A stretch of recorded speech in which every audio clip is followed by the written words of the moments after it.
How vehicles have changed in the last 40 years.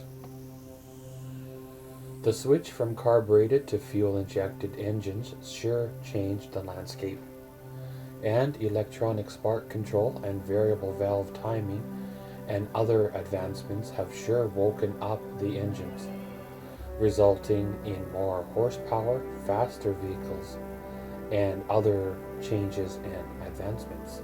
Changes in body construction has made lighter and stronger, safer vehicles, and with advancements in traction control and braking and steering systems, we can get more enjoyment out of our vehicles. And with proper steering and stronger brakes to stop all that power, it just rounds everything out, and definitely was an improvement. Well, the older models did not have power steering or power brakes. They were the old strong arm, steering. Well, with power steering, it sure was an improvement over not having it on the older models. Up until just a few decades ago, if you want to say, power steering was an option. It wasn't a safety feature. When they combine technology and modern electronics, you can get increased horsepower that can be overwhelming. Imagine having a production vehicle, a street legal road vehicle with 600 or more horsepower. This is a vehicle that you're gonna be driving to work, It's a little odd, but hey, some people like that kind of thing. Vehicles in the past were made with steel, thick, heavy material. Then came thinner steel and the alloys, plastic body panels, and now they have aluminum bodies on trucks. Some luxury SUVs have had aluminum bodies going back years, and then there's the high-end vehicles that have carbon fiber. When they got rid of the big, heavy, nasty steel bumpers for the plastic or rubber bumper covers, that shed a lot of weight there. And when you start shedding weight, you end up combining lighter steel with the new technology in the engines. Again, you get more horsepower and all that good stuff. More horsepower, lighter vehicles, more towing capacity. It's all a good kind of a roundout. Remember when trucks were only 2, maybe 3 passengers? And they were plain Jane, nothing fancy about them? Nowadays they seem to seat 6 people, and there are SUVs and vans that can seat up to 12. I suppose, if you have a big family or crew, that makes a lot of sense.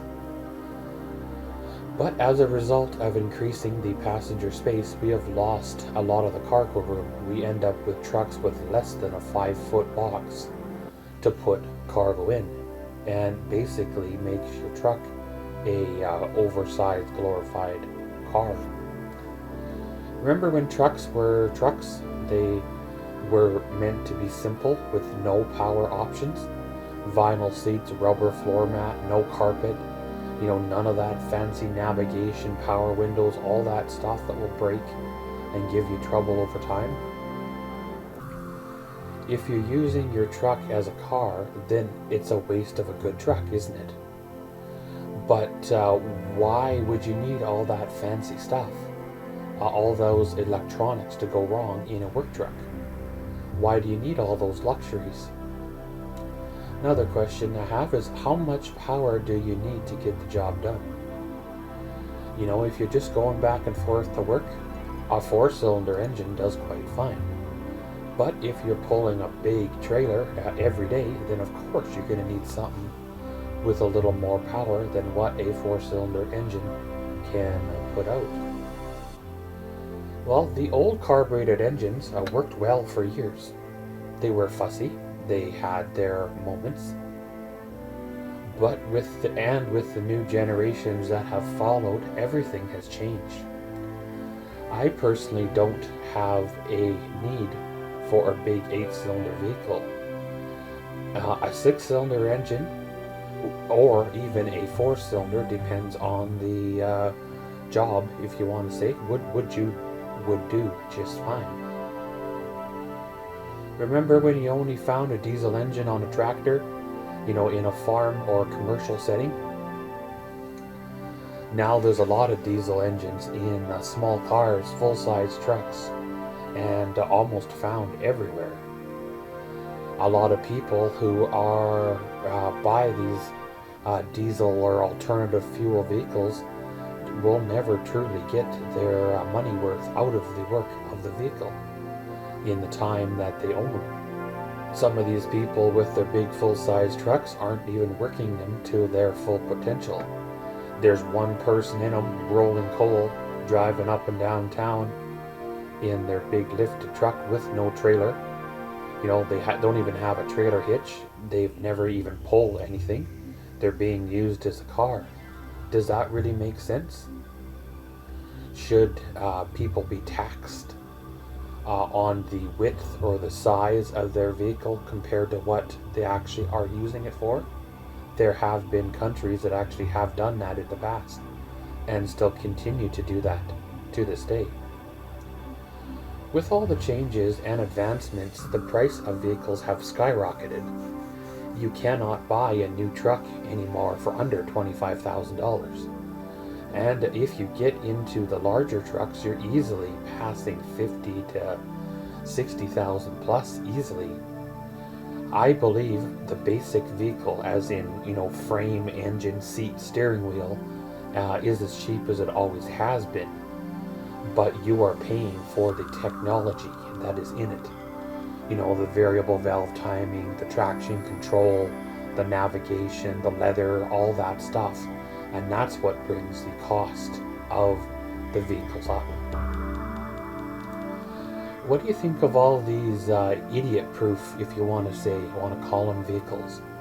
With driver assist, lane departure warning, all that stuff, all that so-called safety features that really we got along well with for generations. What if it fails? What if it malfunctions? Will we even know how to drive or counteract a skid? We do not need to do something, so therefore we're not going to shoulder check anymore. We're not going to have to do it because our vehicles do it for us. How far will vehicles evolve? Just think how much vehicles have changed in the last 20 to 30 years. What was your first car? My first car was a 1982 Pontiac Parisienne. Drum brakes on the back, disc brakes on the front, power steering, power brakes, but it was the cold-blooded 305 carbureted engine. And just think how our grandparents' vehicles were, how basic they were, how simple they were. If they broke down, they were very easy to fix. They would be mind-blowing how far vehicles have changed, how advancement or how far they changed from the original concept of what vehicles should have been. Any thoughts on this? Leave your comments below. Have we gone too far? Do we need to go back and redraw everything? Or are the automakers on the right track by making vehicles idiot-proof, self-drive, where basically we just get in, sit down, shut up, strap in, and the vehicle takes us where we need to go? What happens if there's a big crash? What happens if things go back to the way they were? Will people forget how to drive because they've never had to do it, or it's been years since they've done it? Leave your thoughts below. What was your first vehicle? Again, leave your comment below on that. Again, thanks for watching Maxwell's Mind, the evolution of vehicles. And as always, comment, subscribe, and enjoy.